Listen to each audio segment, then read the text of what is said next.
Buenas tardes, nuevamente gracias por la participación. Nos encontramos acá, como escribí en el chat, las 16ª jornadas pedagógicas del Instituto 54 de Ceballos, que no es poco, 16 años, con distintos compromisos y distintas temáticas. Lo que nos compete hoy a nosotros es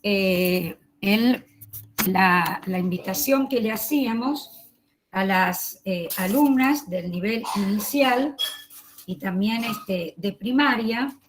A ver, Cintia Romero, si vos te animás un poco, creo que sí, la invito a una alumna, a ver qué te dejó el poema de Bertolt Brecht y a dónde apuntaba el poema de Bertolt Brecht, Preguntas de un obrero ante un libro de historia. A ver. ¿Me escuchaste, Hola, Silvia? profe. Hola, Sí, dale. acá estoy. Hola, disculpe, estaba con mis nenes. Sí.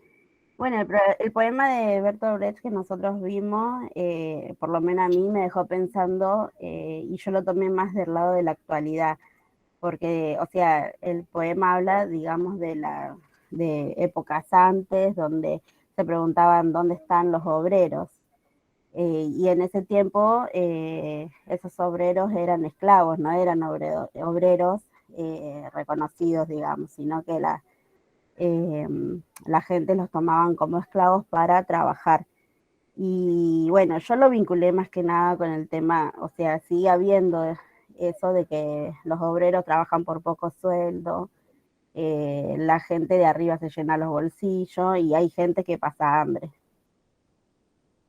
Bien, bien, Cintia, bien tu aporte. ¿Y qué demanda en este caso el obrero en el poema? Y el obrero le pregunta a los historiadores dónde están esos obreros, por qué no se los menciona, por qué no se los tiene en cuenta para los poemas. Uh-huh. Bien, bien. Acá preguntó alguien cuál es el nombre del poema, se llama Preguntas de un obrero.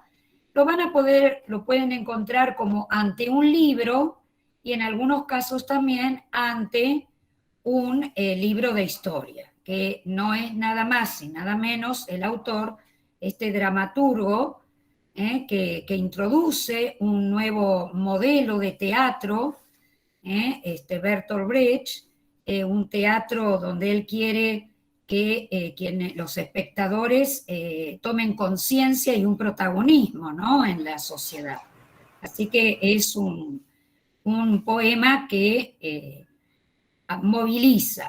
¿Por qué lo usé yo como docente? Porque de alguna manera era para llevar a lo que va a ser también este taller, decir que la historia o el hecho histórico existió.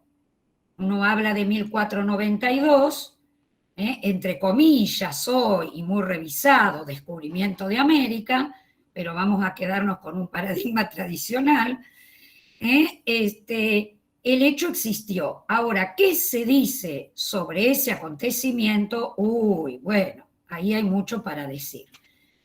Y no queríamos caer con Bárbara en altas abstracciones que a nosotros nos encantan, los profesores de ciencias sociales, antropólogos, sociólogos, historiadores, pero esto llega a la escuela y llegó durante mucho tiempo con un relato en el cual Bertolt Brecht se preguntaba por qué esas pirámides, por qué esos edificios no también aparecían otros que habían construido, y siempre aparecían los nombres de los reyes, emperadores, y en ese poema él va a mencionar algunos, a Carlomagno, ¿no?, por ejemplo, y a otros tantos, y esto tenía que ver, bueno, que en ese momento había un fuerte paradigma dentro de todas las ciencias, como fue el positivismo, y esto no escapó a la historia positivista.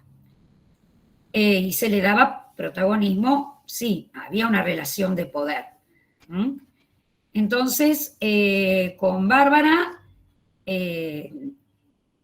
vamos a tratar de darle voces a los que tampoco tuvieron voces, y es una nueva corriente historiográfica o una nueva línea de investigación que es darle voces también a la comunidad afrodescendiente en todo Latinoamérica, Centroamérica e incluso podemos tomar a Estados Unidos. Y yo voy a empezar con este texto que se llama así: En procura de un nuevo relato identitario argentino, memoria y legitimación de nuestras raíces afrodescendientes. Este texto está preparado con recursos didácticos para que en los institutos de formación docente se empiece a trabajar con este nuevo marco que para los ámbitos académicos ya tiene sus años, pero tiene que llegar con recursos didácticos, bibliografía, a las docentes para que la negritud empiece a estar desde otro lugar, ¿no? Como decía Morales Perejero, de dónde sacaron esos vestidos de la negrita bailando, con un vestido de alunares, cuando en realidad las lavanderas y las vendedoras de dulces eran esclavas. Y acá voy a leer una de las autoras de este texto que yo recién dije, cité, que se llama Silvia García Sabino, donde dice así: el racismo se aprende.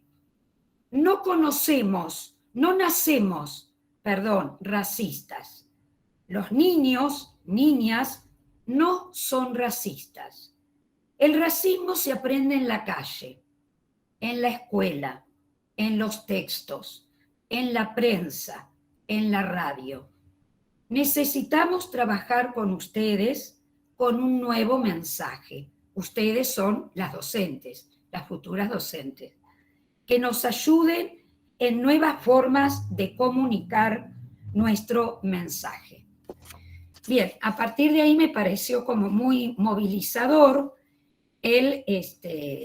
lo que dice acá parte de los que armaron este documento, y ahí ustedes en el costado tenemos de qué se trata, ¿no? Este taller. Y es una aproximación. Nosotras sabemos que en un momento de tiempo que tiene el reloj no vamos, esto lleva una clase. Yo con las alumnas de tercero y de segundo año, hace 2 años que vengo trabajando con este marco teórico. Y aún en día este discurso decimonónico del siglo XIX continúa concibiendo a la Argentina como un país de blancos. Históricamente español, culturalmente occidental y más vinculado a España que a Latinoamérica. Algunas frases que se pueden encontrar no en libros actuales, pero sí tal vez 30, 40 años atrás. En la Argentina no hay negros. Buenos Aires es la París del Plata, por ejemplo. Entonces, la idea nuestra es hacer estas aproximaciones que después se acerquen a nosotras, si tienen interés en tener la bibliografía, y es repensar y revisar también nuestra biografía escolar, cómo nos formaron, y que las biografías tienen que ser, incluso entre nosotros, que somos formadores, permanentemente revisadas, porque a veces emergen nuestros principios básicos subyacentes. Y esto me parece que en el instituto se pone el acento en que ustedes egresen con las mejores herramientas intelectuales para ampliarles en el nivel inicial y el primer ciclo del nivel primario, porque vieron que está hecho el recorte,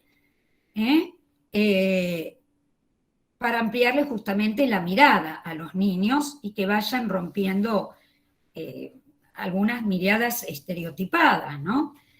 Entonces, de ahí que a través de estas aproximaciones empezar a movilizarlas.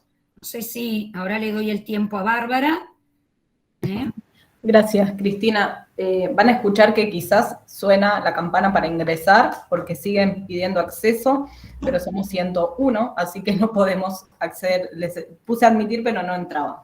Primero quería presentarme, mi nombre es Bárbara Centurión, algunas me conocen porque cursaron conmigo muchas de las materias que doy en el instituto, pero quizás hay personas que comparten este espacio que no. Yo soy profesora de historia, y nos parecía con Cristina importante recuperar esta idea de las efemérides y poder ponerlas en diálogo, porque muchas veces nos encontramos que la forma en que las ciencias sociales ingresa a las escuelas es a través de solamente este calendario de efemérides, ¿no? Y eso, si bien no fue una política provincial, sí se reforzó mucho durante este tiempo de pandemia.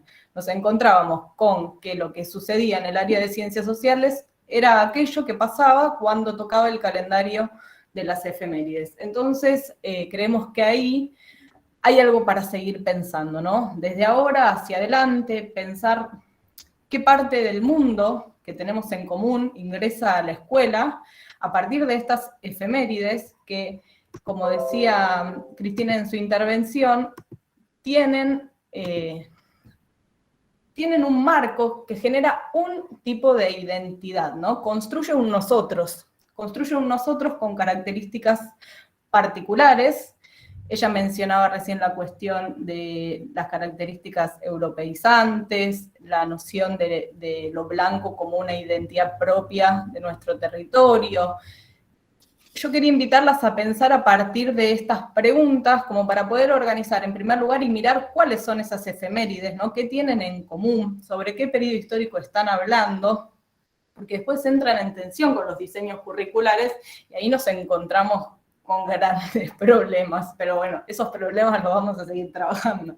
Lo primero que me interesaba que pensemos juntas y juntos es qué puntos en común encontramos, ¿no? en este calendario de efemérides que decide sostener que hubo algunos cambios durante un tiempo, cambios en las formas de denominarlo, cambios en que se agregan o se quitan algunas celebraciones, conmemoraciones, pero a grandes rasgos, si uno mira las efemérides, tienen una lógica común. ¿Alguien pensó alguna vez sobre qué temporalidad histórica están posicionadas esas efemérides? ¿Se anima alguna a abrir el micrófono? Vanessa, no sé si quisiste abrir el micrófono, pero no se te abrió. Te arrepentiste en el camino. ¿Cuál es el tiempo histórico que recuperan las efemérides? Y no es casual, ahora vamos a trabajarlo. Bárbara. ¿El pasado? Sí, es sobre un pasado. Pero la pregunta que les digo es sobre qué pasado, en qué temporalidad concreta se ubican. Liliana dice de la revolución en adelante. Primero lo puso y ahora sí. Vanessa, ¿te animás? 1800. Bien. Empieza en torno a 1800 y más o menos. Bárbara, ¿querías agregar algo? Si querías agregar algo, te doy la palabra, pues se me hacía eco, por eso. En torno a 1850, ¿no? Aquellas efemérides lo que ubican, digamos, en la temporalidad de lo que debemos recordar como construcción de identidad, tiene que ver con la primera mitad del siglo XIX. Todas las efemérides que nosotros celebramos, solamente hay muy poquitas que no están enmarcadas en ese periodo histórico. Las que quedan por fuera son la que tenemos próxima y sobre la que seguro muchas estuvieron planificando, que es la diversidad cultural, ¿no? El 12 de octubre, que esa cambió de nombre y tiene una fuerte impronta, ese cambio, la denominación, porque es un cambio de paradigma. El 24 de marzo, que hace referencia al acontecimiento fundante de la vida democrática en nuestra Argentina contemporánea, y paramos de contar prácticamente, ¿no? Esas son como las dos grandes que se van alejando de la primera mitad del siglo XIX. Y la primera pregunta es, bueno, ¿por qué es esa primera mitad? Y en esa primera mitad, algunas ponían en el chat, se me va yendo, por eso no voy agarrando todas las intervenciones, que tiene que ver con la idea de construcción de la patria, ¿no? Ahí hay para 1850, cuando se empieza el proceso de conformación del Estado-Nación, hasta 1880, una fuerte impronta de construir un mito originario, ¿no? El mito de origen de la nación. Y el mito de origen de la nación está enmarcado en los acontecimientos que suceden en este contexto histórico. Entonces, ahí aparecen las ideas sobre qué es la identidad nacional para el conjunto de las y los argentinos, y cómo la escuela sigue proyectando esa identidad nacional a partir de esas efemérides. Y ahí hay otras cuestiones para pensar vinculadas fuertemente a los elementos historiográficos que se utilizan para pensar esos acontecimientos. No alcanza solo con mirar la temporalidad a la que aluden, sino también con mirar, por ejemplo, a quiénes conmemoramos, celebramos y recordamos. ¿Qué características tienen esas personas que nosotros nos tomamos un tiempo en el calendario escolar para hacer una pausa y dedicarle un análisis o dedicarle una fiesta, una conmemoración? Va a depender mucho del acontecimiento en las escuelas. ¿Quiénes son? ¿Cómo son? Eran los próceres. ¿Y cómo son Próceres, los próceres, Jessica? ¿Cómo? ¿Cómo son esos próceres? Son hombres, son gente con mucha plata, muy respetados y tienen una fuerte decisión en la política y en las decisiones con lo que respecta a el pueblo, a las personas. Bien. Un modelo a seguir, más o menos. Sería como un modelo a seguir para toda la población. Bien, Micaela levantó la mano. Buen día, buenas tardes. Son blancos también. Son blancos, ¿no? Son hombres, que no es casualidad, son blancos, que tampoco es casualidad, y ahí aparecen esos elementos que Cristina enunciaba al inicio, ¿no? Esta idea de la construcción de una identidad nacional que es fuertemente patriarcal, que está muy vinculada a la idea occidental, europeizante y blanca, y entonces, y que está vinculada a ciertas élites, ¿no? Porque ustedes decían, bueno, eran militares, tenían acceso a bienes económicos, bienes materiales. Y también ahí hay otro elemento que es interesante para seguir pensando. La otra cuestión, sí, puede que no sean blancos, pero la representación que hay, que ahora lo vamos a trabajar hacia un poquito más adelante, que Cristina incorpora algunos materiales, no tiene que ver con valorizar justamente esa diferencia, sino con hacerle el proceso de blanqueamiento, ¿no? Los pasaron por la bandina y quedaron en el marco de las características identitarias que quedaban bien o que el Estado-Nación constituía como tales. Y ahí la otra cuestión que hay que pensar es, bueno, ¿y quiénes son las grandes ausencias en esas efemérides? ¿Quiénes no están? ¿No? Porque ahí tenemos un elemento clave para pensar. Hay un libro muy importante de un historiador que se llama Eric Wolf, que se llama Europa y la gente sin historia, ¿no? ¿Quiénes son esos que no tienen historia, que no aparecen en el relato? ¿Sí, Bárbara? Los referentes de los pueblos originarios no están en ningún lado ni nadie los celebra tampoco. Bien, ahí tenemos un actor social que es clave, ¿no? Los pueblos originarios aparecen negados, o la identidad nacional aparece deslindada de la historia de las comunidades originarias que habitaban el territorio antes de la conquista, después de la conquista y durante la construcción de los estados nacionales, incluso el presente. ¿Quiénes más? Hola, buenas tardes. ¿Las mujeres, profe? Sí, iba a decir lo mismo. Sí, el otro sector social invisibilizado por completo son las mujeres, y sobre todo las mujeres teniendo en cuenta una perspectiva de género, ¿no? Porque hay mujeres en la historia de nuestro país.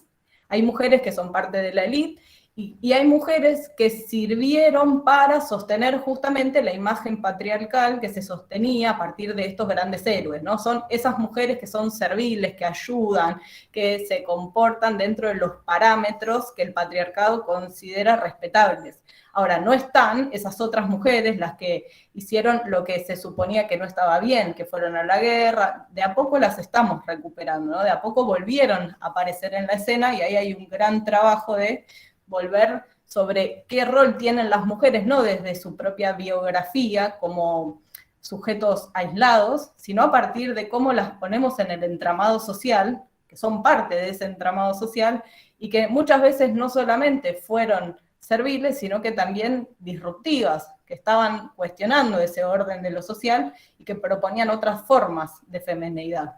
Esa es otras de las grandes ausencias. Entonces mencionaron a los pueblos originarios, a las mujeres. Y por ahí también yo escuché un micrófono que se abrió que dijo los esclavos, ¿no? Y ahí entra justamente esto que Cristina nos proponía pensar, la cuestión de la negritud. Cómo los esclavos, pero también la negritud, es otra de las cuestiones que aparecen invisibilizadas totalmente a lo largo de nuestras efemérides, pero también a lo largo de las perspectivas que sí, Karen. Hace muy poco leí un artículo de que había grandes asentamientos de afrodescendientes en lo que es Córdoba y todo lo que fue Uruguay, que hay mucha descendencia y había mucha población que, bueno, por supuesto que no se nombra ni se marca lo que es todo esto, las tensiones que se ve solamente los grandes hombres, los grandes jefes militares, y había mucha infantería mujer también, que tampoco se nombra.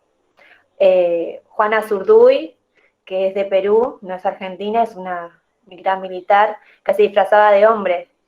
Lo pasan mucho para los chicos, en las efemérides lo ven en Paca Paca. Gracias, Karen. Ahí hay otra cuestión que solo la voy a mencionar y no la voy a profundizar porque me puedo ir. Yo corro el riesgo constantemente de irme por las ramas, por eso tenemos el PowerPoint y Cristina me ordena, que tiene que ver con esto de... Ahí se me fue. Dijiste, Juan, la cuestión del territorio, la cuestión de la territorialidad, que vos remarcabas, es de Perú, pero en realidad si pensamos este proceso histórico, ¿no?, que hablábamos de principio del siglo, 1800, y no estaban esas construcciones territoriales delimitadas. Entonces, ahí hay disputas siempre, ¿no? Porque, bueno, era de Perú, era del virreinato, ¿de dónde era? Era del territorio de las provincias unidas. Ahí habría que pensar un poquito más, pero me parece que lo más interesante de eso es pensar cómo se construyen los imaginarios sobre la territorialidad, ¿no? Y esos mapas que a veces nos parecen o aparecen muy estáticos y que también cambian, como va cambiando la propia historia. En esta diapositiva recuperábamos justamente esto que Cristina ponía en diálogo con el poema, ¿no?, al inicio, donde en ese poema aparecen los obreros y aparecen ciertos sectores sociales invisibilizados, y nosotros queríamos recuperar cómo también en esta construcción identitaria de las efemérides hay grandes ausencias, hay grandes invisibilizados, invisibilizadas. Y a partir de ahí pensar algo que había sucedido o que ustedes recién recuperaban en el chat, ¿no?, que tiene que ver con si es posible pensar las efemérides recuperando el enfoque de las ciencias sociales, porque hay algo ahí para seguir pensando. Muchas veces nos encontramos con la efeméride suelta y aislada, ¿no?, sin vínculo con lo que venimos trabajando, y reforzando fuertemente este enfoque que va bastante en contra de lo que las ciencias sociales nos propone o nos permite poner en diálogo en las aulas. Cristina, vos sí necesitas frenarme. Tenés el micrófono silenciado. Sí, sí. Primero, hay alguien que hace pregunta, pone profe, me pareció, ¿por qué? Creo que está más arriba, sí, dice, profe, ¿y por qué esto cambió ahora y antes no era así? ¿O por qué en nuestra escuela nos enseñaron de esta manera o de esta forma? Bueno, la enseñanza, después Bárbara seguramente se va a sumar y va a poder ampliar más esto, La enseñanza tiene que ir, digamos, todos tenemos en cuenta, quienes nos interesan las ciencias sociales, lo marcamos más, es el tiempo histórico. Las enseñanzas son históricas, y esto quiere decir que hay que contextualizarlas. Me parece pertinente la pregunta, porque en el siglo XIX había una Europa, ¿no? Toda una movida de la ciencia, el progreso, y esto va acompañado de también de esta idea eurocéntrica y etnocéntrica que hay permanencias. Las herramientas que nosotros a veces les damos en la formación es hablar de cambios y permanencias. Por supuesto que hubo cambios, como pregunta acá la docente en formación. ¿Por qué ahora? Bueno, porque hubo cambios. Hubo una línea de historiadores que Bárbara podrá, digamos, ampliar. Fue bastante en el siglo XX, pero en el siglo XIX también tenemos a pensadores, ¿no? Me sale el nombre y no me sale el apellido, Bárbara, ayúdame. Benjamin. Walter Benjamin. Claro, Walter Benjamin, digo, tenemos pensadores que fueron muy adelantados para la época, donde intelectuales que ponían en tela de juicio a esa Europa, bueno, la guerra mundial, todas estas cuestiones hicieron después ir cambiando. Y van surgiendo las universidades, para quien preguntó por qué esto ahora y no antes, tiene que ver, bueno, por supuesto que el siglo XX, el mediados del siglo XX también, Escuela de los Anales, Le Goff, Brodel, todo un conjunto de historiadores que, bueno, no digo nada, Hobsbawm, ¿no? Las corrientes historiográficas inglesas también, me vienen. Esto tiene que ver que ellos empezaron yo lo resumo, pero es mucho más complejo por el tiempo, a empezar, como dijo Bárbara, a visibilizar a estos actores que también formaban parte de la realidad social, pasada y presente. Te viene, ¿no, Bárbara, a la memoria la matanza de los gatos, ¿no? De este historiador francés. Bueno, digo,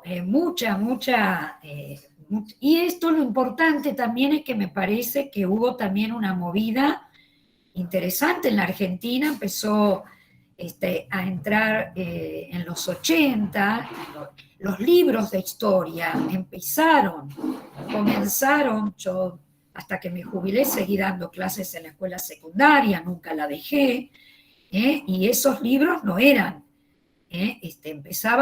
aparecían otros actores sociales. Y aparecía la multidimensionalidad, que si bien es un concepto muy abstracto, es decir, piensen que la historia tradicional era muy acontecimental. Se basaba en el hecho. Acá ellos empiezan a hablar que la realidad social es multicausal. Hay varias causas que ocasionan un mismo acontecimiento, y esto hace interesante. Entonces hay la dimensión política, la dimensión social, la dimensión cultural, que es muy abarcativa. Y acá esta placa que acaba de mostrar Bárbara, que ahora le doy la palabra a ella, y cierro con algo que ella había retomado, que la idea también de este tiempo del taller es ver a estos actores. Hay historiadores que los han llamado, entre los historiadores se pelean mucho, no vayan a pensar que aceptan todo así porque sí. Pero bueno, cuestionan, y se los ha llamado sectores subalternos. Esa es una categoría de análisis. Pero bueno, nosotros, si vos lo explicás a los chicos, le podés decir pueblo, los de abajo también, ojo, si mal no recuerdo, creo que fue Hobsbawm, ¿no, Bárbara? Él introduce esa categoría. Nosotros, los profesores de historia, que no vamos con los de abajo. Entonces, bueno, y hay que verlos a los de abajo como protagonistas. Esta es un poco la línea y el hilo conductor de este taller. Y hacen historia, y la pucha si no cambian el eje. Marx llega a decir que justamente los conflictos sociales son los que producen los cambios.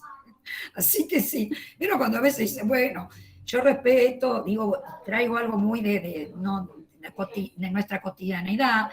Antes en algún momento se cortaba una ruta o hay protestas, o bueno, pero son los conflictos sociales.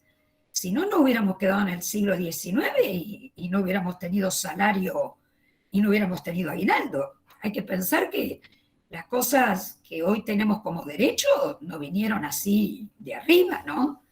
Vinieron a través de los conflictos. Los cambios se dan a través de la lucha o de los conflictos. Entonces, verlos como protagonistas y activos y dinámicos. Por eso me vino esto a la memoria. Los levantamientos en la historia de Latinoamérica, no les digo nada en Cuba, y en República Dominicana fue un levantamiento de negros. Haití, el país que tanto sufre y tanta pobreza, ahí se origina el primer movimiento contra Francia. Y miren lo que hoy es Haití.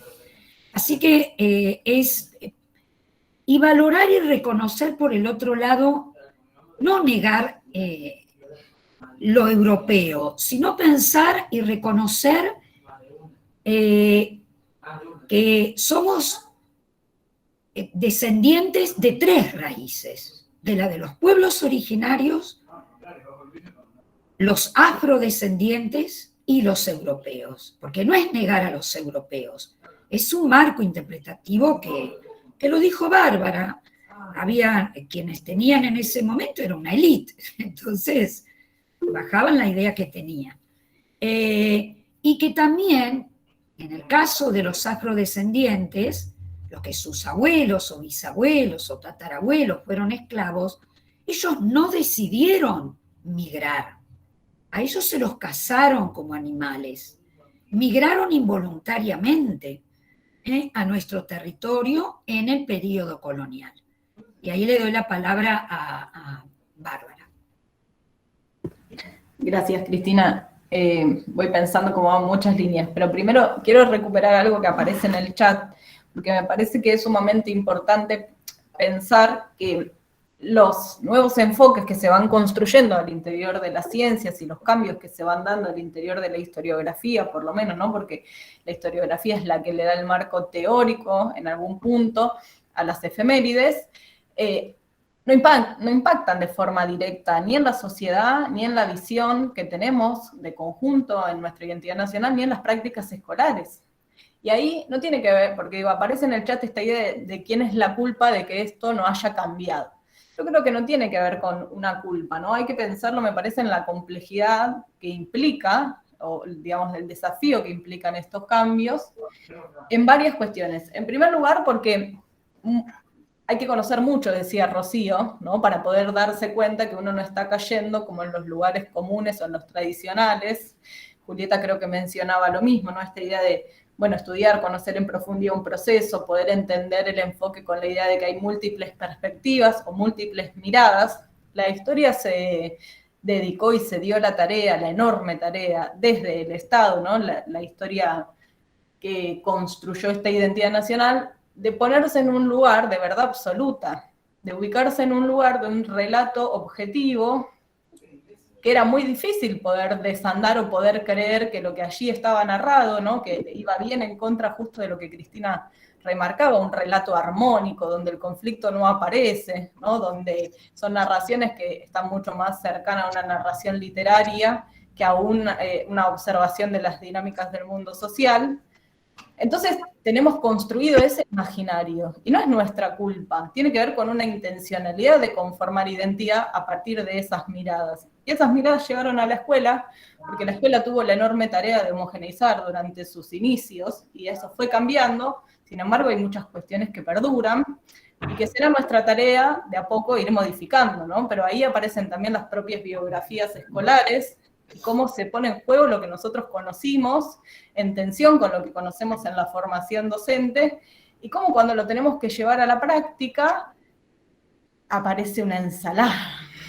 Ahí Noemí supongo que puede, si quiere, hablar un rato largo, porque aparecen estas tensiones de lo que debería hacer, lo que puedo hacer, lo que quiero hacer, y no tiene que ver con una culpa, tiene que ver con las herramientas que tengo a disposición, con cómo transformar las ideas en un proceso real, que eso pueda llegar a las escuelas, y que también las comunidades lo acepten, ¿no? Porque ahí hay un otro. Yo estoy llevando a la escuela parte de lo que yo creo que es parte del mundo común, y hay un otro que tiene que ser receptivo, que tiene que estar dispuesto, que necesita de ese proceso para poder apropiarse de estas nuevas formas de pensar las ciencias sociales.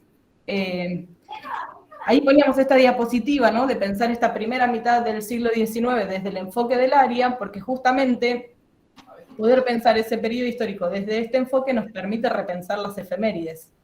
Y hay mucho trabajo por hacer, por eso nos damos la tarea de este taller, y creo que tendríamos que escribir libros y muchas cosas para modificar eso. Hay mucho escrito, pero todavía hay muchas prácticas y hay muchos rituales que son parte de las escuelas y que fueron cambiando, ¿no? Porque si bien hoy, por ejemplo, no encontramos constantemente o está más criticada la práctica de pintar de negro a las nenas como las esclavas, se naturalizó la bandera huipala como la única forma de pensar y enseñar los pueblos originarios. Entonces la escuela reconstruyó otro ritual, ¿no? Como el único válido. Y lo nombro porque saben que le dedico un tiempo a pensar a eso, porque me sorprende cómo la renovación implica también la construcción de algunos marcos estancos, ¿no? Donde no nos animamos a movernos o a corrernos un poquito de ese lugar.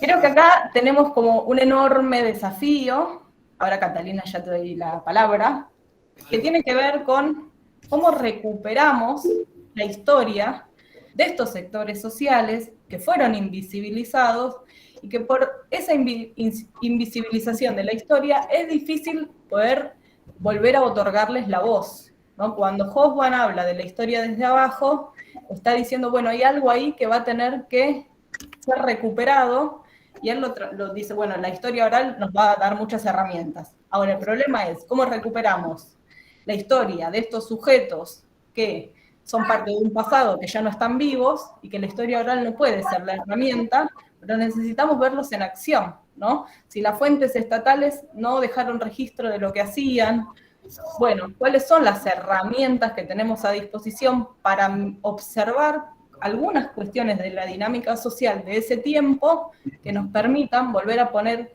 en el centro a estos sujetos invisibilizados a partir del enfoque, ¿no? Teniendo en cuenta que la relación de estos sujetos era conflictiva, que implicó cambios, que implicó tensiones y que implicó visiones o perspectivas diversas sobre el lugar que ocuparon en ese mundo. Catalina, te doy la palabra. Hola, buenas tardes.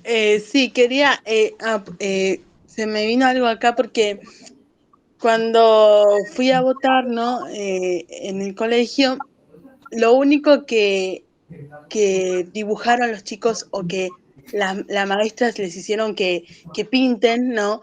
Era por el 17 de agosto, entonces lo único que pintaron fue a San Martín. Todo era, pintaban San Martín, un cartel con San Martín y un poema, ¿no? Y se me vino esto de que no es solamente San Martín, sino me quedé con lo que dijo una compañera que dijo, no es un solo actor, sino que hay varios, como los esclavos, las mujeres, ¿no? Porque si bien por ahí conocemos algunas mujeres, pero como dijo usted, profe, Bárbara, que dijo, solamente se comportaban en cuanto a una regla, ¿no? Porque, por ejemplo, está Juana Zurduy o Eva Perón, ¿no? Que son mujeres, pero que por ahí no se salieron, no hicieron una revolución, no sé cómo explicarlo, pero no se salieron del límite, ¿no? Como que siempre en la misma sintonía, ¿no? De esto de poder apoyar, ¿no? Entonces se me vino a la cabeza eso, ¿no? De que en eso que le hacía pintar la maestra solamente estaba San Martín. No había otra cosa que San Martín, solamente era, pintaban a San Martín o lo dibujaban, o como que siglo XXI y dibujar solamente a San Martín cuando realmente los docentes deberían tratar de generar un cambio, ¿no? En esa historia y ver un poco más allá de quiénes realmente fueron los actores de esa época histórica. Gracias, Catalina. Ahí le doy la palabra a Micaela. Lo único que quería agregar es que me parece que cuando yo hablaba de estas mujeres, hablaba, por ejemplo, de las máximas de Merceditas, ¿no? De algunas mujeres que tenían que ver con sostener a estos héroes, y el caso de Juana Zurduy o el caso de Eva Perón creo que son disruptivos, porque justamente nos permiten pensar, ¿no? Esto que una compañía decía, bueno, se tenía que vestir de hombre para ir a la guerra. Bueno, ahí hay otro rol de mujer, hay otra cuestión para pensar. Una cosita más, y le doy la palabra a Micaela, que tiene que ver con esta pregunta que ustedes hacían de, bueno, ¿por qué ahora empezaron o se cambió la perspectiva? Y por un lado tiene que ver con los cambios historiográficos y por el otro también con la irrupción de esos sectores populares o de esos sectores subalternos que decía Cristina, en la vida pública reclamando ese lugar, ¿no? El feminismo en la calle implica poder, digamos, dejar de hacer o de mirar hacia otro lado porque las mujeres están ahí. Entonces, ¿dónde estuvieron antes? Es una pregunta posible, no es una pregunta que nos problematiza, que nos dice, bueno, no aparecieron de repente, no es que se levantaron de abajo de las piedras. ¿Dónde estaban? Recién ahora construyen su poder. Lo mismo pasa, ¿no?, con otros sectores. Creo que ahí hay mucho de este conflicto que es propio de la dinámica de lo social, que nos cuesta muchas veces llevar a la enseñanza del mundo de lo social en las escuelas, pero que también es el que empuja ese motor de cambio para que cambie la mirada que tenemos y para reconocer otras identidades, ¿no? La lucha de los pueblos originarios, para que el Estado reconozca su presencia en la actualidad en el territorio nacional, bueno, también, ¿no? Porque ya no podemos decir que no existen, como se sostenía antes. Tenemos que volver a historizar y decir, no solo existieron, sino que existen y que tuvieron un vínculo conflictivo porque el Estado decidió negarlos, bueno, el genocidio, un montón de situaciones, ¿no?, que los ubicó en un lugar muy particular. Micaela, te doy la palabra. Hola, buenas tardes a todos. Hola, profes. No, bueno, qué interesante esto que planteaba la compañera Catalina, de tomar esta postura tan homogeneizadora, ¿no?, que tiene la escuela. Yo creo que hay un solo discurso, que es esta cuestión eurocéntrica que se centra en la historia, ¿no? Cómo todo gira alrededor de Europa como eje de poder. Fundamentalmente es por eso que me parece que las escuelas también tienen que ver la formación docente, ¿no? Hoy nos encontramos en un instituto que plantea una mirada más crítica sobre todas las cosas y podemos plantear y poner en juego todas estas cuestiones que por ahí antes no necesitaba una reflexión o una crítica más allá de lo que nos muestran, ¿no? Esta normalización que tenemos nosotros de aceptar el discurso y no problematizar la cuestión. Es verdaderamente significativo esto de tener en cuenta que todos los actores fueron importantes, ¿no? No necesariamente aquellas mujeres que lucharon o que son nombradas, sino otras que pasaron como esclavas, que fueron violadas, que fueron tomadas como si fueran objetos, y también los niños, ¿no? Esos niños que no tenían voz, porque también fueron parte de la historia, no nos olvidemos de los niños que también fueron esclavos, que fueron usados, que fueron violados. Hay mucho que pensar y que reflexionar, así que bueno, me hizo muy bien escucharla a Catalina, porque también mis hijos son de primaria y creo que cuarto grado también pintó solamente a San Martín. En el acto virtual solamente apareció la foto de San Martín. Te damos la palabra a María Cristina. Gracias. Sí, me hizo pensar el relato anterior y el de la última, acá, docente en formación, como muchas cosas.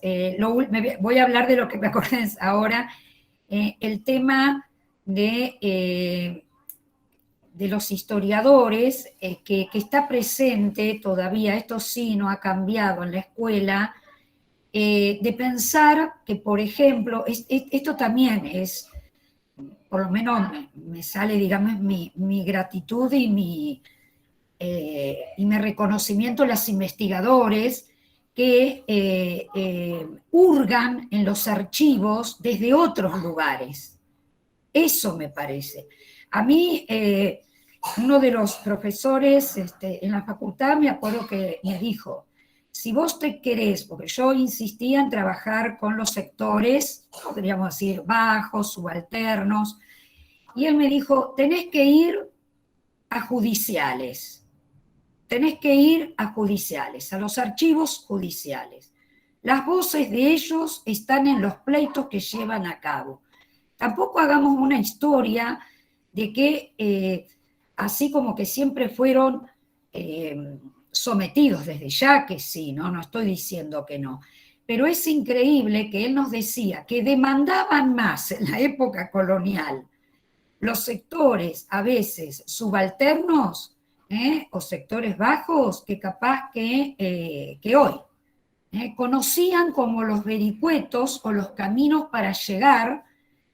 Digo, eso lo decía la fuente, lo decía un documento donde yo veía, yo leí un documento donde la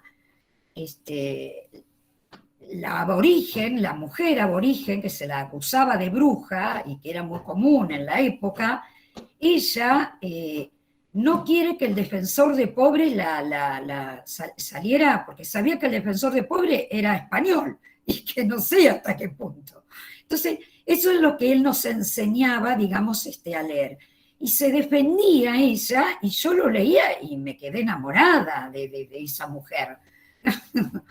Entonces, esto también es que estos historiadores, cuando alguien preguntó recién, ¿cómo es que esto sucedió?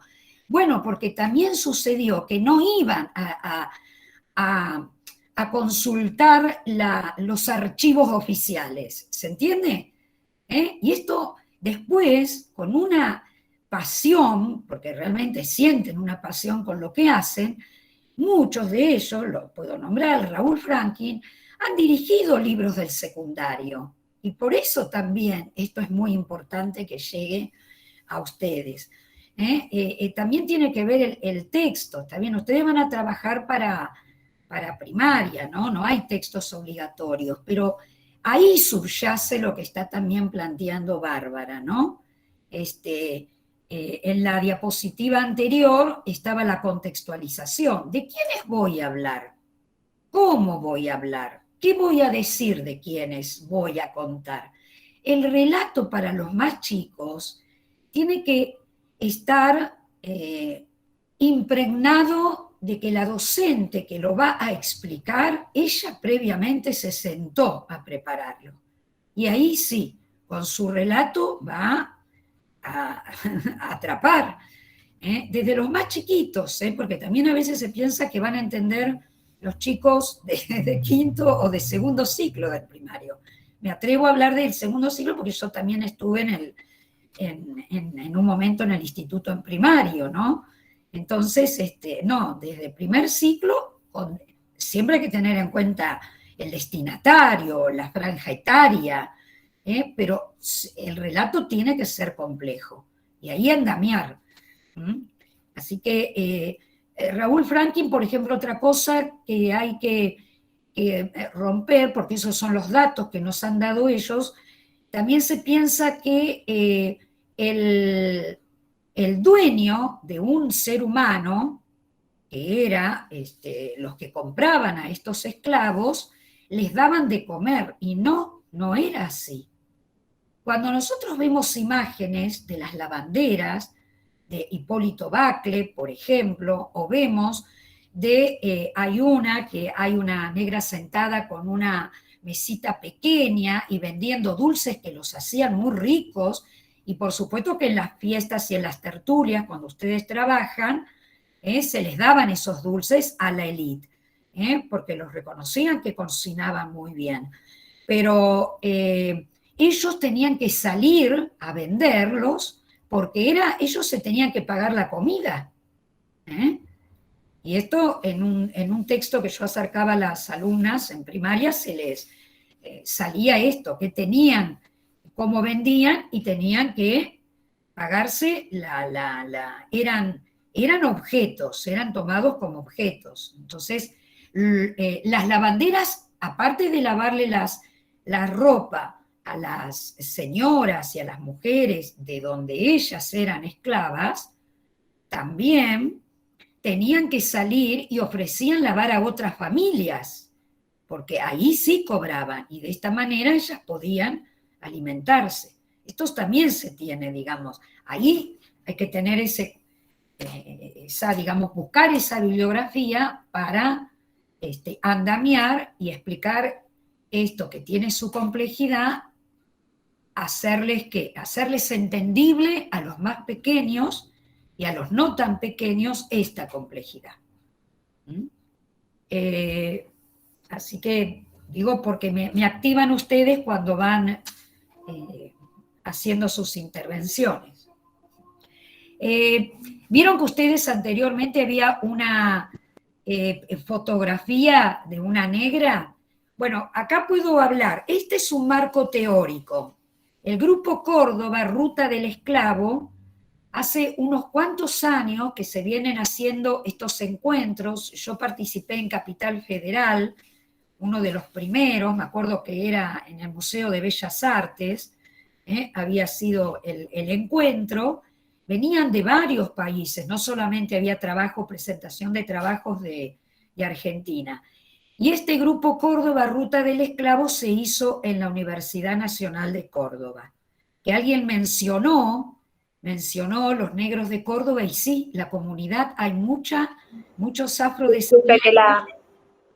Que la interrumpa, sí, yo vi el documental, incluso leí el artículo, es muy interesante. Hay todavía mucha población, obviamente en la actualidad, pero era la ruta de esclavos. Sí, esto que vos decís, Karen, es lo que tienen que hacer ustedes, buscar estos recursos, porque con un preadolescente en lo que hoy es 6º año, pero ya ahí lo tienen, es atraparlo y acercarle, y después esa complejidad van andamiando ustedes. La información de una que cuando atiende a los niños de distintas edades tiene que contextualizarlo. En este caso, las chicas hablaban del 17 de agosto, fue la muerte de San Martín, por eso justamente se habla de San Martín. Después es la maestra de la que depende de que cómo trata el tema con los chicos, qué preguntas les puede hacer disparadoras o lo que fuese la actividad para poder encaminar la propuesta. Me parece, ese es mi punto de vista, no sé si estoy bien encaminada. Sí, Karen, la búsqueda tiene que ser previa ¿a qué? A la preparación de la propuesta didáctica. Después seguramente cuando la escribiste vas a entusiasmar, porque vas a querer. Claro, porque uno tiene mucha información al interesarse, en mi caso me interesa, pero no toda esa información uno tiene que hacer la transposición didáctica a los chicos, porque uno no puede darle todo, porque sus cabecitas no es que, por así decirlo, no es que porque son muy pequeños, porque tiene que complejizarlo, sino que por el hecho de que hay que contextualizarlo. Sí. Este es un marco teórico que hay libros. Yo acá cerca de mi escritorio tengo el libro que se llama así, La Ruta del Esclavo. Y son varios especialistas. Claro, a nivel académico lo dije cuando comenzó el taller. Esto en estos niveles hace un tiempo considerable. Se reúnen en varios países, hay congresos, bueno, exponen sus trabajos y después de ahí salen los libros, ¿no? Y otro aspecto para señalar es, ¿vieron la fotografía de la mujer que ustedes vieron? La negra que había pasado, había estado, creo que es anterior a esta, si mal no recuerdo, acá. Bueno, les doy un poco Y esto también, ¿no? La canción de Lito Nebbia, si mal no recuerdo, si la historia la escriben los que ganan, hay que empezar a remover y empezar a contar desde otros lugares, ¿no? El hecho siempre está, ahora desde dónde se cuenta, cada uno, esa también es una decisión pedagógica, ¿no? Ustedes en práctica y la deben, digamos, trabajar, ¿no? Con Noemí. Pero, ¿qué llama la atención? Esto lo tenemos nada más y nada menos que en el Museo Udaondo, en la ciudad de Luján. Es una foto hermosa. Yo no, cuando fui al museo era muy chica y en realidad no reparé y tal vez debería estar, después no volví. No, es anónima, no se sabe, entonces hay como varias interpretaciones de quienes ven y trataron de ver.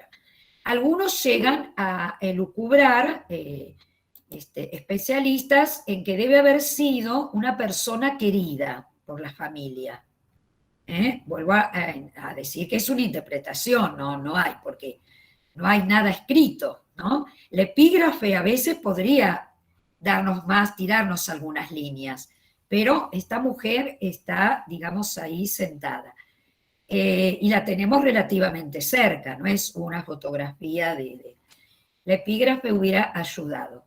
Y que fue querida, eran las primeras fotografías acá, era una novedad, no todos tenían, no había lo que hoy es, ¿no? Con los celulares, con las cámaras digitales, que ahora pasaron a estar bastante anacrónicas, ¿no? Porque todos tienen el teléfono. Así que bueno, es una para que ustedes sepan dónde está y cómo se le dio, digamos, protagonismo. Bacle también les da protagonismo, porque si no hubiera estado Bacle o otro pintor, como el caso de Pueyrredón, esas lavanderas no hubieran, no hubiéramos sabido nada, ¿no? Y acá, este libro sí es para primer ciclo de primaria, yo se la sugiero siempre y se lo llevo porque lo tengo, para las alumnas del nivel inicial, A dónde va Jacinto Congo, es de Editorial Santillana, trae algunas actividades para los chicos más pequeños. Así que era ahí. Y le doy la palabra a Bárbara y ahí ya después abrimos para más preguntas. Y yo tengo algunos relatos extraídos de la revista Toda es Historia, de las lavanderas morenas y federales, de Maxime Anon, se escribe con H, Maxime Anon, que él se basó en el texto de Wilde, que es Buenos Aires 70 años atrás. Él toma, y es más que nada para acercarles a ustedes que se puede trabajar con chicos más grandes. Bárbara, te doy la palabra. Bárbaro, gracias Cristina. Bueno, antes de abrir, sí, quizás una ronda más grande de preguntas, que ya hace como una hora y algunos minutos que estamos disertando nosotras. Quería recuperar dos cuestiones que me parece que aparecieron importantes como para focalizar. La primera, porque mientras Cristina hablaba yo voy leyendo el chat y voy viendo ahí las intervenciones que también son muy interesantes. Aparecía esta idea de que tenemos construida la mirada colonial, ¿no? Esta mirada es parte de nuestra identidad y está activa. Y eso es una preocupación también de las ciencias sociales, y hay un gran grupo de gente trabajando en América, que uno de los ejes de trabajo, uno de los lugares principales de trabajo es Cuba, que tiene que ver con el pensamiento decolonial, ¿no? Porque lo que plantea este grupo de trabajo es que el saber está colonizado, y a partir de la llegada de la modernidad a América Latina, se construyó un imaginario donde lo europeo tomó un peso central y el modo en el que nosotros pensamos y conocemos el mundo sigue colonizado, ¿no? Logramos descolonizar los territorios, logramos construir república y democracia, logramos descolonizar en algún punto las economías, lo pongo entre comillas, será tema de otro debate, ¿no? Lo económico y lo político, pero sin embargo la mirada que tenemos del mundo en muchos aspectos permanece con esta idea de colonialidad. Entonces, en este conjunto de personas, por ejemplo, aparece Lander, Castro Gómez, Silvia Rivera Cusicanqui, se me ocurren como algunos autores, ¿no?, que están tratando de pensar la mirada americana en clave americana, ¿no? Pensar el mundo en el que nosotros habitamos, que es parte de este mundo global, pero que a la vez tiene particularidades, con la mirada que podríamos recuperar desde nuestra propia territorialidad, desde nuestra propia historia, desde estas cosmovisiones que fueron negadas con esa llegada de la modernidad. Y ahí aparece esta posibilidad que tenemos de volver a mirar los contenidos, ¿no? Porque hay que no solo mirar el contenido, sino mirar la perspectiva sobre cómo nos posicionamos para analizar esos contenidos. Y el otro aspecto que me parece que es clave, que ustedes estuvieron recuperando en el chat, pero también en las intervenciones, tiene que ver con las fuentes, ¿no? Con las fuentes históricas, con las fuentes desde donde construimos este conocimiento del mundo social. María Cristina mencionaba recién testimonios, mencionaba los archivos que tienen que ver con pinturas, pero también los archivos judiciales, y aparecía en el chat esta idea de, bueno, creo que lo puso Julieta Cardoso, que tiene que ver con basarnos en fuentes verídicas, ¿no? Y eso es una pregunta que hago, les juro, en todos los finales de tercero, les pregunto en tercero y en cuarto qué características tienen que tener las fuentes que utilizamos para la enseñanza en el área, y es una pregunta que cuesta que resuelvan, ¿no? Esta idea de, si enseño sobre el mundo social, esa fuente tiene que ser verídica. Por eso ahí aparecen las tensiones con otras áreas que después en otros momentos los podremos pensar, ¿no? ¿Cuál es el uso de la literatura que se le puede dar a través de la historia? ¿Cómo hacemos la observación de imágenes, de pinturas, de fotografías? Porque en algún punto son registro de la realidad y en algún punto son la construcción subjetiva de una realidad. Entonces ahí hay que ponerlas en diálogo con otras fuentes. Pero me parece que eso es muy importante, porque nos encontramos muchas veces con este afán o con este conocimiento de saber que lo que tengo que llevar es verídico, pero cuando preparo la clase googleo. Y cuando googleo me aparecen que de repente las mismas imágenes son los Winchis, son los Mapuches, son los Tehuelches, son los Huam. Y es la misma fotografía que apareció y que como googleé y que se ve que hay algunas palabras clave, entonces no tengo registro de verdad, ¿no? Yo creo que, o mismo estas imágenes de Villiquen, de algunos manuales escolares donde hay un dibujo sobre, ¿no? También que está cargada de este sesgo que no me está mostrando la realidad social, ¿no? Está poniendo en juego ahí percepciones particulares sobre esa realidad que creo que, bueno, justamente para poder cambiar la mirada, cambiar las propuestas en el aula, una de las grandes tareas que tenemos es animarnos a ver esa fuente, ¿no? ¿Dónde las buscamos? Esto que yo les preguntaba hace un rato, ¿cómo recuperamos la historia de estos sectores? Que no es fácil recuperarla, porque muchas veces no está, ¿no? Y las tengo que buscar un poquito más, y tengo que mirar cómo algún artista se animó a dibujar la vida cotidiana en Buenos Aires, ¿no? Entonces ahí vemos cómo era no solamente la vida de esos sectores que aparecen, sino también la territorialidad, ¿no? Dónde estaban ubicados, cuáles eran los usos de esos espacios, qué disputas aparecen en esas imágenes. Creo que ahí tenemos todavía mucho camino por recorrer, y es un trabajo que, bueno, tendremos que ir andando y desandando de a poquito. Pero me parece que una forma de repensar también las efemérides es sobre todo repensar el enfoque, ¿no? Porque lo que necesitamos es repensar el enfoque. Y alguien me preguntaba recién, yo lo tomo, y ahora Cristina también si quiere dar su perspectiva, ¿cómo serán las efemérides en un futuro, no? Yo no lo sé porque me dedico a pensar sobre el pasado y el presente, ¿no? Porque sobre el futuro es justo lo que los historiadores no hacemos, pero sí me animo a pensar que las nuevas demandas que tenemos nos hacen pensar que la identidad nacional es otra cosa distinta a esto que veníamos construyendo, y que la escuela va a tener que dar respuesta a ese otro mundo, ¿no? que está, porque la escuela es parte de ese mundo y el mundo es parte de la escuela. Entonces, en algún punto ese diálogo genera este tipo de cambios y van a ser distintas seguro, no sé cómo. No sé si serán mejores o no, pero van a ser distintas, de eso no hay duda. María Cristina, te doy la palabra. Sí, igual no deja de ser muy buena, o sea, se ve que fue en este contexto que pensó y está buena la construcción de...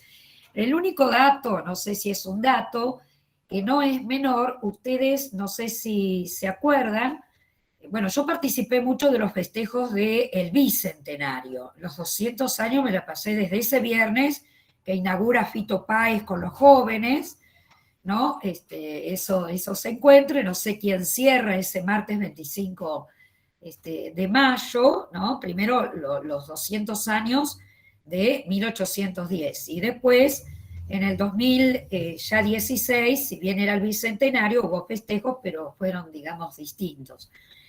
Y no sé si ustedes tenían el dato de que cuando se festejan los primeros 100 años, en 1910, cerca del actual planetario se habían dejado cartas. Se habían dejado cartas, se habían dejado mapas, se había dejado todo. Y quedó que para el 2010 eso se tenía que abrir. Y se abrió. Se abrió, se leyó, claro, era otra Argentina. Era otra Argentina y tal vez lo que nosotros estamos planteando acá no estaban todas las voces. Cosa que cuando en el 2010 se vuelve a abrir, se vuelven a poner, ¿para qué? Para los otros 100 años, que yo ya no voy a estar seguro, y ahí, miren, no sé si ustedes recordarán, se le dio mucha participación a las escuelas, y escribían los chicos.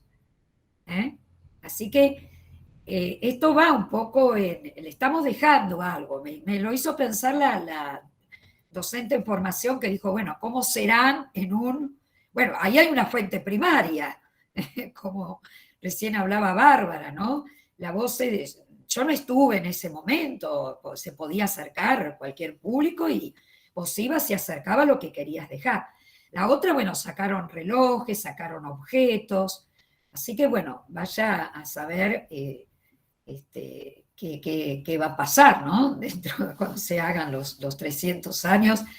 Estamos hablando del inicio de nuestra independencia, o posteriormente 2016. No tengo recuerdo de que con el bicentenario de nuestra independencia se haya hecho eso nuevamente.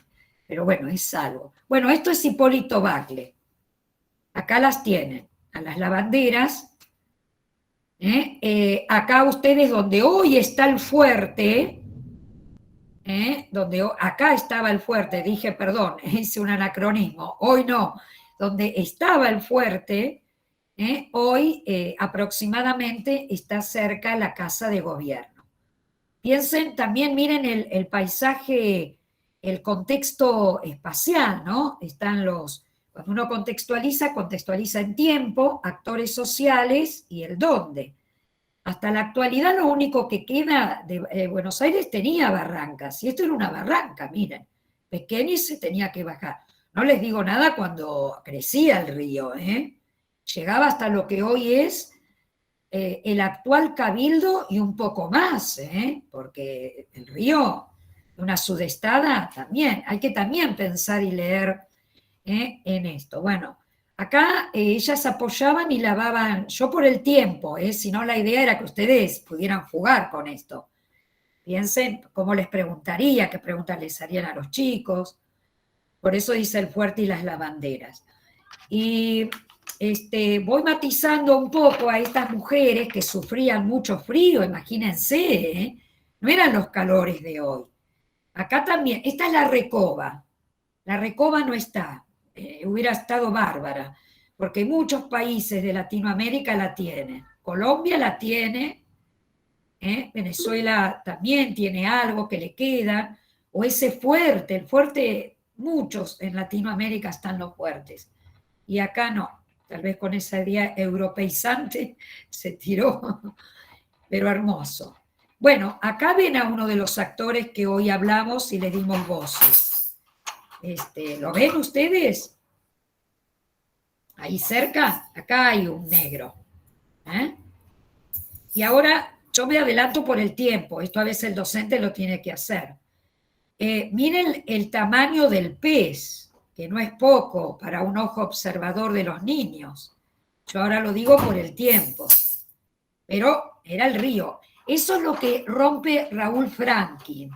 Él dice, no comían, si bien el ganado era importante, y también hay que romper que no comían la carne, porque la carne era muy dura. ¿Saben dónde iba?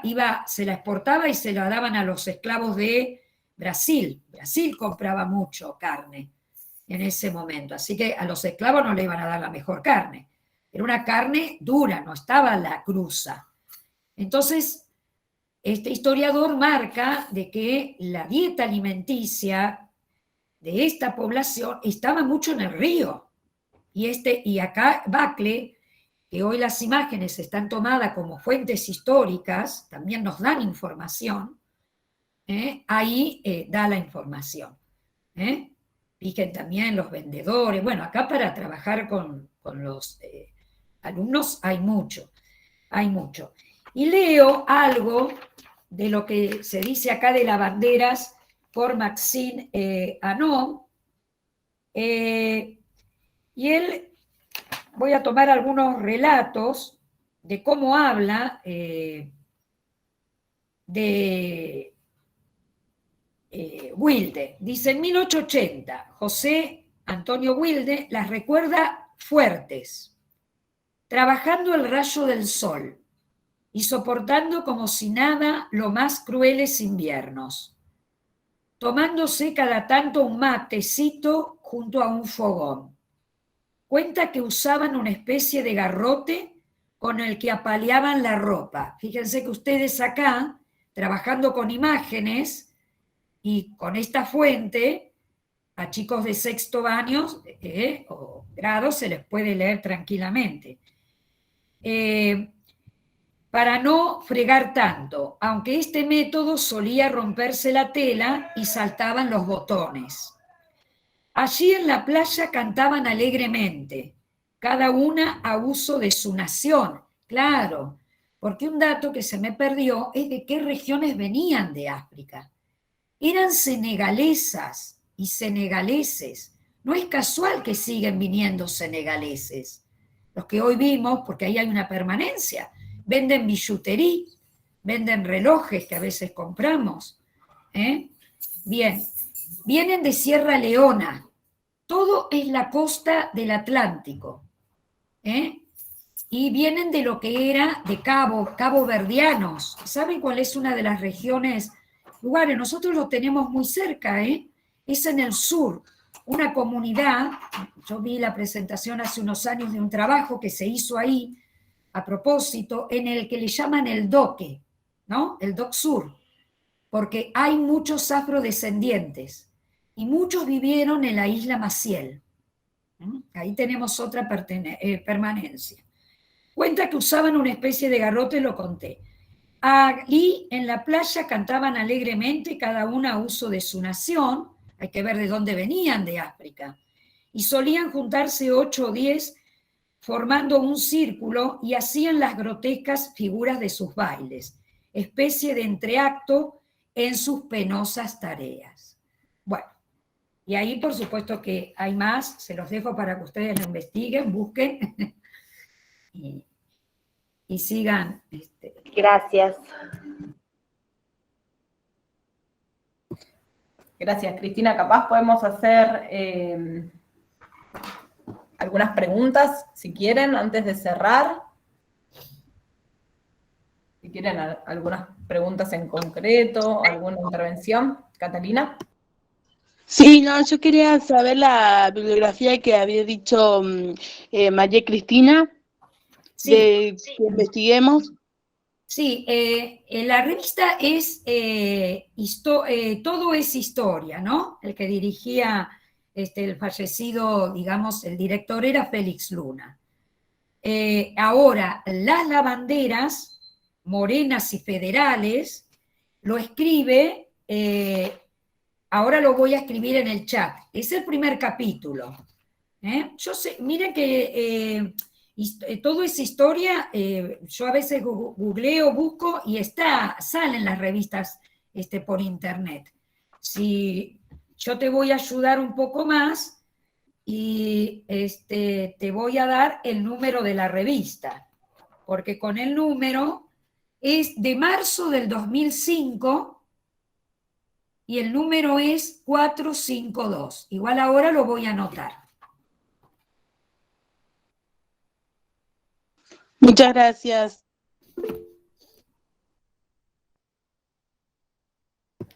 Karen, ¿querías hablar? Yo puse el link de la página de toda esa historia, porque ahí pueden ingresar y pueden buscar adentro de la revista. No, esto de que hablaba usted, ¿no, profe, de las fuentes verídicas, y a veces una se pone a leer o a investigar, quizás no del mismo estudio, y el otro día me encontré con las primeras fotos de registro, que puse algo en el chat, quería terminarlo, ¿no?, de decirlo, de esclavos que le sacaban los dueños con las cadenas súper grandes, y es súper cruel ver todo ese registro de fotos, y más allá de toda la historia que contaban, y habla mucho de esto de los afrodescendientes, bueno, después los aborígenes, y cómo eran tomados, apropiados, y bueno, eso de la realidad, de que se ve un poco más, o uno quizás no lo veía antes, ¿no? Gracias, Karen. Me quedaba pensando en esto de que decía Cristina también. Ahí ya te doy la palabra, Cintia. Después de Cintia, María Elena, pero Cintia levantó la mano. Justamente toda la historia de África es una historia que está muy negada, por lo menos en nuestra formación académica, ¿no? Si uno mira los diseños curriculares de los profesores de historia en los institutos de formación docente de la provincia de Buenos Aires, por ejemplo, no existen materias vinculadas a problemáticas para analizar Asia y África contemporánea, ni Asia y África en ninguno de los momentos históricos, ¿no? Y ahí tiene que ver con esta impronta de qué lugar ocupó África en esta visión colonizadora del mundo también, ¿no? Y en esto de aportar justamente a los esclavos, de dónde salieron, poder entender esas dinámicas que de a poco se van a ir cambiando porque los diseños se están revisando y se está incorporando, por lo menos hace algunos años ya se está intentando incorporar, pero bueno, todavía es una deuda pendiente y es una deuda grande que también nos va a permitir tener otras miradas y otras perspectivas. Cintia, te doy la palabra. Sí, y no solamente eso, porque hay cosas que también nosotros en la secundaria no vimos. Por ejemplo, yo quedo muy sorprendida cuando la profe María Cristina nos da las clases de nosotros, porque ella nos estaba mostrando ahora el libro de cómo también esos esclavos sufrían esos maltratos, cómo los traían, qué es lo que le hacían para traerlo, que los ataban uno al lado del otro, los subían a los barcos, todos apretados, sin higiene, sin nada, o sea, no podían ir al baño, no podían comer, le tiraban un pedazo de pan y ahí está, y o sea, esas son cosas que no, en la historia no se cuentan, en las efemérides tampoco de los colegios, o al menos yo hasta ahora que tengo uso de razón, lo estoy viendo recién ahora con la profe, por eso quedo muy sorprendida y a veces en las clases no sé qué contestar porque no lo vi en ningún momento esas cosas, y lo estoy viviendo recién ahora. Y es muy importante implementarlo en los colegios, porque no es solamente quién fue el mejor que ganó o el que salvó al país, lo que sea, sino que también están los que sufrieron, y que esos son los esclavos. Gracias, Cintia. Ahí tiene que ver mucho con esto que hablábamos del enfoque, ¿no? Cómo recuperar el enfoque con una visión que muestre el conflicto, que permita entender que las relaciones sociales son conflictivas, y nos corramos de este lugar de que la esclava feliz estaba bailando en el acto escolar, ¿no? Como si no existiera todo esto que vos ponías en diálogo. María Elena, ¿querías hablar? Sí, yo me quedé un poco con las imágenes, la de la mujer negra, digamos, porque algunos decían que la querían mucho, pero el quererla, el tratarla bien, no le quitaba el hecho de que ella era una esclava. La tristeza esa seguía estando, la podrían haber querido mucho, pero ella no tenía su libertad. Y después, en la imagen en la que está ahora presentando, yo soy de mucho de mirar las imágenes, agrandé un poco y veo que en los edificios de atrás me parece que está la bandera española. Si bien está de frente muy grande la Argentina, pero muy, muy atrás se ve unas banderas en uno de los edificios que son con los colores de España. Eso nomás quería recuperar. Sí, buena observación. Yo no la llego a ver, tal vez por mi edad y que ya no veo y muy de lejos. ¿Te referís a esta, parece una cúpula de una iglesia? Que hay una pequeña, pero Sí, yo no llego a verla. hay un edificio al fondo, yo con el celular agrandé la imagen y Sí. veo el color de la bandera de España. Como me gusta mirar mucho las imágenes en detenimiento a mí. Sí, sí, te entiendo, te entiendo.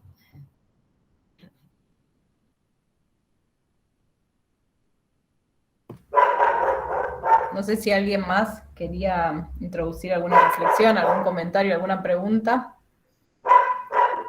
Hola, profe.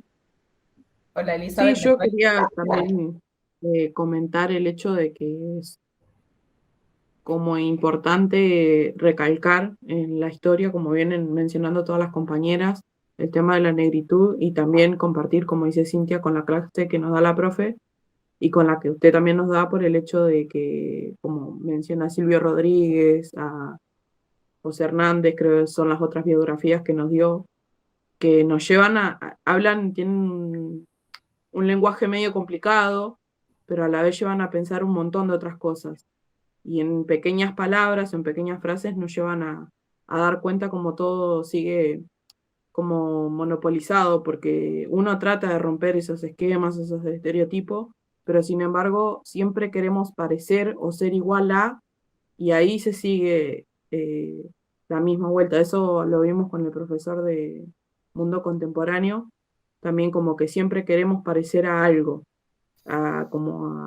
antes se quería parecer a España, ahora se quiere parecer a Estados Unidos, a China, a toda la tecnología, a eso, siempre, nunca reforzar lo que nosotros tenemos acá, lo que somos como país. Entonces también tiene que ver un poco con eso, con el valorar nuestra tierra para poder, y conocer realmente un poco de la historia, leer, informarnos, no repetir o pintar a San Martín o encasillar solamente a los pueblos originarios con la bandera huipala, que es lo que se venía mencionando también, sino como nombrar más y hacer partícipe a todos de cada tarea y también tener un acompañamiento con el diseño curricular, porque eso también es muchas veces como se renueva cada 10 años, como que siempre quedamos atrasados, por más que uno como docente, como estudiante quiera cambiar o modificar diferentes cuestiones, siempre tenemos que tener en cuenta que nos tenemos que basar en un diseño curricular.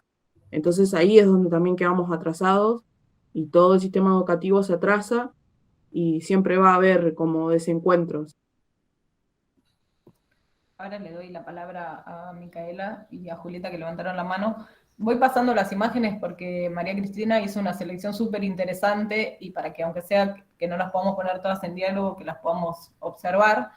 Ahí venimos a decir que el diseño curricular, por lo menos en el área de sociales, que cuando se modificó la última modificación no sufrió tantos cambios o no sufrió grandes cambios en el enfoque, es un diseño que respeta por lo menos las visiones más actualizadas del mundo historiográfico, ¿no? Que lo que nos está pasando muchas veces es que no contamos con las herramientas para llevar eso a la práctica, pero no veo que el problema lo tenga el diseño, sino que muchas veces que las lecturas que hacemos del diseño después no las podemos transformar en propuestas que estén acordes, ¿no? Entonces ahí aparecen otras tensiones, creo que no tiene que ver tanto con lo que está escrito, sino cómo nos apropiamos de eso, cómo eso entra en tensión en la vida escolar y en la vida, ¿no? Ahí hay algunas otras cuestiones que me parece que se ponen en juego.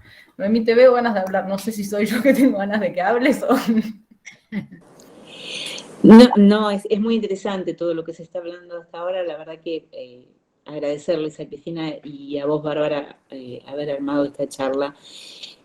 con la experiencia que tenemos de ir a las escuelas, me parece que tenemos que poner en tensión que los que tenemos que cambiar realmente la forma de trabajar sociales en la escuela somos nosotros, los docentes. Podemos solucionar lo que está a nuestro alcance. Y me parece, humildemente, que lo vamos a poder hacer en tanto en cuanto estudiemos mucho. Claro. El docente debe ser muy curioso. Esto que decía Cristina, tenía un profesor que me mandaba ir a ver a las fuentes judiciales, ¿no? Investigar, buscar, leer, seguir, no quedarnos con lo que nos enseñaron en nuestra trayectoria, no nos quedemos con lo que vivimos como estudiantes, eso ya fue. Nos tenemos que deconstruir, tenemos que seguir avanzando. Simplemente eso, decir y alentarlas, porque mi mirada es que el cambio está en ustedes, que sí, que van a poder lograrlo, y como dijo Bárbara, el diseño es impecable, lo que sucede son las interpretaciones que hacemos del diseño. Y ahí es donde nos enroscamos y nos vamos, no entendemos cómo hacer el recorte, ¿no, Bárbara? Y incluida la profe de práctica también, ¿no? Que se embala, y como también fui formada de otra manera y en otro paradigma, tengo que constantemente estar estudiando Claro. y actualizándome. Nada más, porque me interesa escucharlas a las chicas, pero realmente creo que el cambio está en nosotros como docentes. Sí, sí. Mire, no quiero, digamos, tomar el tiempo, pero estoy haciendo un seminario con una doctora en antropología y es como docente, bueno, me está moviendo la cabeza. No sé qué pregunta le hice yo la otra vez y me dice, bien, bien, así, porque uno la ve como que de entrada, si la viera personalmente, te da miedo, pero en Zoom, viste que se rompen todas esas cosas. No, entonces me dijo, bien, bien lo que usted dijo, que orientar. Entonces dice, O y da 3 letras. El docente tiene que orientar, tiene que exigir y tiene que alentar. Y a mí me quedó, y ella decía así, 3. Porque dice, usted pidió que yo la oriente y el docente tiene que orientar. Y yo dije, bueno, entonces vos que te ponen, como no exijas, no, justamente, el exigir no quiere decir que vos vayas a desaprobar al alumno, estás poniendo todo lo tuyo también, porque si vos estás demandando algo, pero no tenés que dejar, digamos, de alentar también, que vos podés, que esta exigencia te va a llevar tiempo, claro que sí, pero una vez que vos ese tiempo se lo dedicaste digamos, con gusto, con placer, te va a volver. Y esto que vos dijiste me hizo a mí en esto, ¿no? Yo creo que la pasión por cada una de lo que nosotras hacemos está bien, nosotras tenemos la disciplina, el nivel primario, viste, a veces pasa esto, que tenés varias áreas, pero bueno, cada una siempre respeté yo cuando estaba en primaria, que seguramente hay una predisposición en una de las 4 áreas, ¿viste? Pero sí, es como vos decís, hay que estudiar y... Así que bueno, estas imágenes que está pasando Bárbara tienen que ver con estos actores sociales de nuestra historia argentina que María Remedios del Valle hace muy poco que fue como puesta en nuestra memoria. Hay de construir para volver a construir. Y entonces estuvo siempre, pero bueno, mientras no la saquen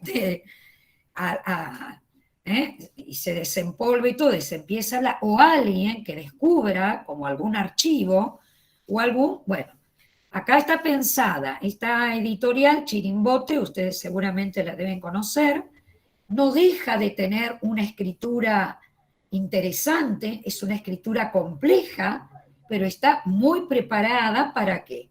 Para que después el docente andamie y esa complejidad la haga comprensible a los más pequeños. Y acá se ve que hubo una representación, y viene a ser una actriz que la interpreta. Está por un lado. diapositiva anterior, o la placa, era de Cabral. Y Cabral es un mulato, pero esto lo insistió, y yo la escuché con mucha atención, Bárbara. El tema de quiénes son los que ponen a estos actores, o cómo también tratan de cambiar un poco la idea. ¿Qué pasa? Ustedes tienen dos imágenes ahí. Se está hablando de Cabral, pero ¿cómo aparece un Cabral y cómo aparece el otro? Acá sale nuevamente la historia de los blancos. Él era mulato y él va justamente a participar, no quería participar. Es el protagonista nada más y nada menos que de un acontecimiento bélico, porque a veces las guerras no se las nombra, pero para lograr la independencia hubo guerras, ¿sí, no?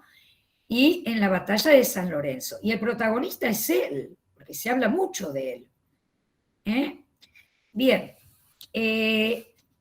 pero ahí aparece como mulato. En ese momento, una manera de captar a los africanos o a los esclavos era, para obtener la manumisión, ¿no?, la libertad, era que participaran en las guerras de independencia. Pero Cabral no quería participar, él se niega bastante. Bueno, después lo lleva el obtener la libertad. Y bueno, le pasa lo que le pasa, ¿no?, por salvarlo, que no es poco. Y yo, que vos lo debés conocer, Bárbara, teniendo clases con Pozzi, ¿te suena Pozzi? Bueno. Sí, cursé con Pablo Pozzi. Con Pablo Pozzi. Pablo Pozzi, en un seminario que yo estaba haciendo con él, relata algo muy interesante, que las veo a las docentes en formación, que se ve que están interesadas. Y él decía que en México, la historia mexicana escriben al revés que nosotros. Viste que putea mucho en la clase Pozzi, ¿no? Bueno, entonces, él decía que se escribe la historia desde el segundo lugar. Y que los protagonistas, yo qué sé, la primera independencia de Morelos, ahí están, el inicio de la Revolución Mexicana. No es que no se va a hablar de Morelos, pero se habla también de otros, cosa que nosotros acá, y él señala, y yo quedé impactada con ese relato, ¿no?, de este historiador, porque él señala que, dice, se habla como si nosotros habláramos y diéramos más protagonismo a Cabral. Así que miren también, ¿no?, cómo desde otros lugares y desde otras historias, de otros estados nacionales, también hay que ver, ¿no?, desde qué lugar se escribe. Y en esto, pero que se está negando a la hora de hacer un retrato de él. Esto que estamos diciendo, ¿no?, el color de piel. Lo mismo pasa con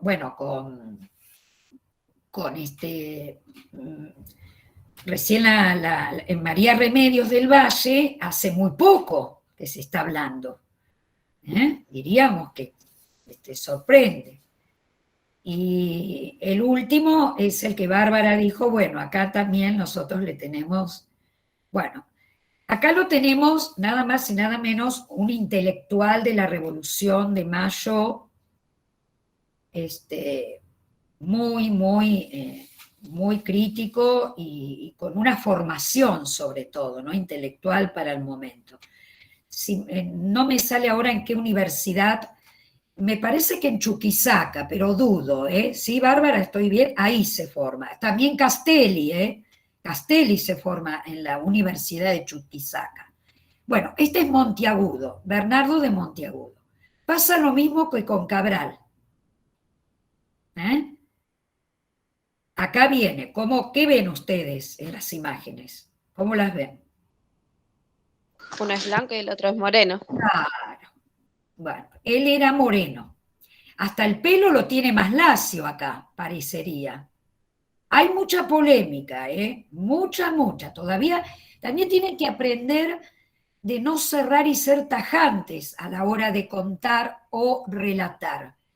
Porque, a ver, la historia siempre se escribe desde el presente. Y son los problemas del presente, los conflictos del presente, lo que nos llevan al pasado.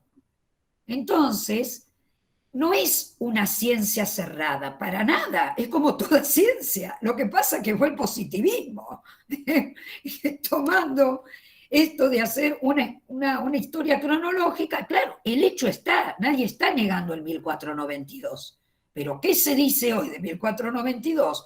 12 de octubre, bueno, mucha agua pasó por debajo del puente, como se dice. Y acá lo tenemos nuevamente. Hoy esto es tomado como documentos.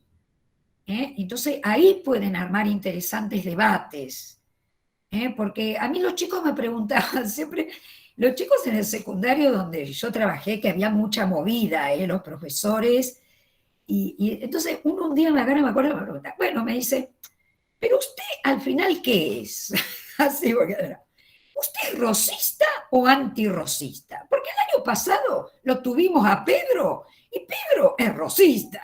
Entonces yo digo, le agarré, le conté, le digo, mira, a través del año, vos tenés que sacar solo, a ver si vos a fin de año me decís, o vos tenés que hacer tu propia interpretación, le digo, ¿por qué no?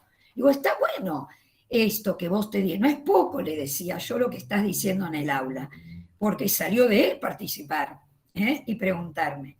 Así que bueno, esto con un sexto, pero pueden lograr un interesante. Siempre, como dijo Bárbara, las fuentes, porque, así que bueno, ahí ya vamos. Bueno, chicas, creo que fue un taller mucho más interesante de lo que con Cristina habíamos podido proyectar en nuestra imagen, en nuestra mente. Creo que es un tema para seguir charlando y conversando. Vamos a tener que seguir haciendo algunos encuentros más. Veremos en qué marco esto se puede llevar adelante. Pero bueno, tenemos un montón de cosas para seguir pensando. Ustedes y nosotras también. Yo me voy con un montón de ideas para seguir pensando, investigando, indagando. Gracias por estar. Son un montón y se quedaron un montón de tiempo, casi llevamos 2 horas de taller. Gracias por las intervenciones. Sé que se habrán quedado con ganas de seguir interviniendo porque hubo manos que se levantaban y iban bajando. Quería pasarles el chivo, ¿no? Para seguir con las jornadas. Vieron que yo soy como un poco la interlocutora de esta jornada, me están viendo en todos lados como una figurita repetida. Pero ahora a las 5, en el canal de YouTube, desde el Instituto de Formación Docente de Bariloche, van a compartir con nosotros la presentación de un libro que se llama La Guagua, Jugar y Poetizar el Mundo. Así que me parece que es súper interesante que puedan sumarse, que se sumen al chat, que van a tener espacios para hacer preguntas. Así, bueno, seguimos compartiendo como estos espacios de diálogo, ¿no? Nos vamos pasando de una aula a la otra. Es algo así como estar en el instituto. Tratamos de que se parezca. Gracias por el espacio, gracias a las profes que nos acompañaron. Gracias, María Cristina, fue un placer compartir. Muchísimas gracias. Gracias. Bueno, Bárbara, vos dijiste es en un taín y con Noemí. Perfecto. También la vi a Ivana Murgia por ahí. Sí, bueno, Ivana, sí. Nos anotamos porque precisamente hoy estuvimos haciendo intercambios sobre efemérides, así que lo necesitamos, las profes. Y bueno, tenemos que seguir estudiando al igual que todos. Gracias, muy interesante. Muy interesante. Gracias, Noemí, por estar. Sí, muchas gracias, Noemí, y a Ivana también. Un beso. Había más profes, pero las fui perdiendo en los cuadraditos. Pero reconocí algunos nombres más.